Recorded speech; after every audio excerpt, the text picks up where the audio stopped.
آجو تم وحی الہی کے امین ہو، تم اللہ کے وہ ملائکہ ہو جو انبیاء کو پیغام دیتے ہو. چلا گیا صرف یہی کہا اللہ کا ارادہ ہے. وہ کہہ رہا ہے کہ شجر حجر قمر کائنات کا ذرہ ذرہ جو میں نے بنایا ہے فقط تمہارے لیے اور تیری اہل بیت کے لیے. اللہ کا ارادہ کیا ہے؟ بسم اللہ الرحمن الرحیم.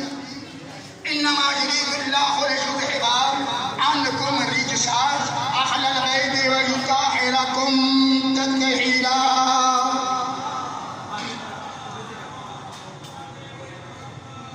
سیدہ فرماتی ہیں کہ جو بزم چل رہی تھی تو ابو الحسن امیر المومنین نے پوچھا یا رسول اللہ آج ہمارا پانچوں کا اس جازم میں جمع ہونا اس کا اجر کیا ہے؟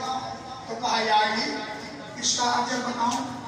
جو ہمارے شیعہ جو مومنین اپنے گھروں میں یا جہاں بھی اس حدیث کے ساتھ انعقاد کریں گے کیا تک کرتے رہیں گے کائنات کے خدا کے تمام فرشتے ان کے لیے استغفار اس وقت تک کرتے رہیں گے جب تک یہ محفل برخاست نہ ہو جائے.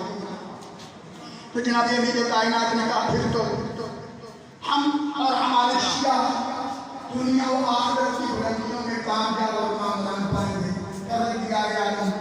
آج کے ان بچوں کو جنہوں نے یہ انکار کیا ہے جنہوں نے یہ بندوبست کیا ہے مولا ان کے رزق میں فضل میں اضافہ فرمائے اور قیامت تک کے عید غدیر مناتے رہے. میں